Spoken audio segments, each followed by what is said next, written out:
So I'm stood here today with the famous Johnny S. John Soden, who has been making videos about this event for the past... It's got to be, you know, that's a very good question. I've done about six videos. I think the first one I did was 2016, actually. Okay, and you've not missed one since then, I think? I probably haven't missed one. I think I did miss one. Okay. I think I did miss one, and we had the problem when we had COVID, the pandemic, so probably a couple, but yeah. And for the first time last year, you actually split your video into 2 uploads. I did. I had to. Yeah. I had to. Is that just pure quantity of footage? Yes, because trying to get that when you're filming for 24 hours, trying to get that amount of footage into the problem is people won't want to sit for an hour and a half. Yes. So you've got to say, right, how long are people prepared to sit for? Probably 30 minutes. So that's so it got split into 2. Yeah. And you were telling me just a little while ago.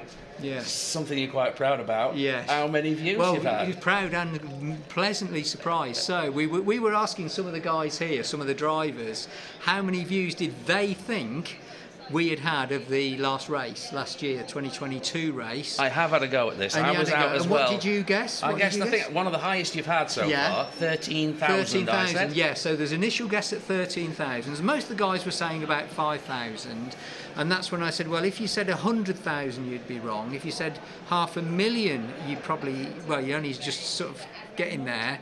We had 600, as of yesterday, 629,000 people watched last year's race. And so we're hoping for more. Yeah, we're hoping for more. Yeah, I mean, it would be lovely. You know what? It'd be so exciting to hit 1 million. Of course. Wouldn't it? On one video? Yeah. On one or the 2? Yeah, on 1 or 2. Yeah. Just for 1 million.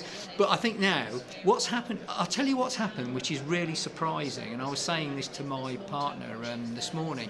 What's happened is, this was, to me, I stumbled on this event. I just stumbled on it, didn't know it existed. My classic car broke down in the car park. I pulled in to fix the car and saw the sign for the DISCA, so I walked in. Like the one on the door behind us? Yeah, like the one on the door, yes. And I saw it and I thought, I'll just go in and ask for permission to film it, because I was fascinated. So it's purely coincidence that my car broke down in the car park, and that's how it happened. And since then, though, and that's what occurred to me this morning, the views have gone up and up and up and up and up, and it's now become almost like a... It's hard to describe, like this big event, annual event that people from all over the world are waiting to see. Absolutely. They email me saying from all over the world saying, when's the next race? Gosh, When is the next race? And so it's really become this massive thing, which I never, ever would have expected. Not in my wildest dreams would I ever expected it. Yeah. And when we hit the number of views we mentioned earlier, it was just like, this is crazy. Because when you think about Oliver Racing won the last one, think of the exposure for Oliver Racing. Well, that was the purpose of. I'm sure that was the purpose of coming here and doing the business. Absolutely, it's the exposure. So when I'm telling the drivers the figures, and they then realise how it's 629,000. The next thing I say is, well, no pressure then. Because the reality is that it's up there, you know. I mean, because they've got to work. These cars have got to get around the track. So if you build a bad chassis, it's going to show up. Oh yeah.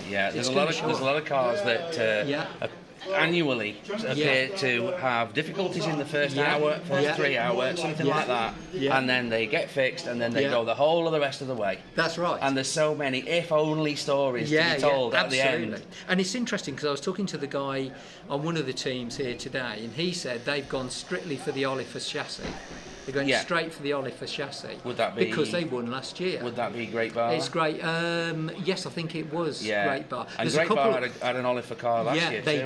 They did. And again, it's going very well. It is. And there's a couple of teams who've gone for Oliver, and that's because they saw him win it last year. I'm sure, you know, it's like it speaks volumes.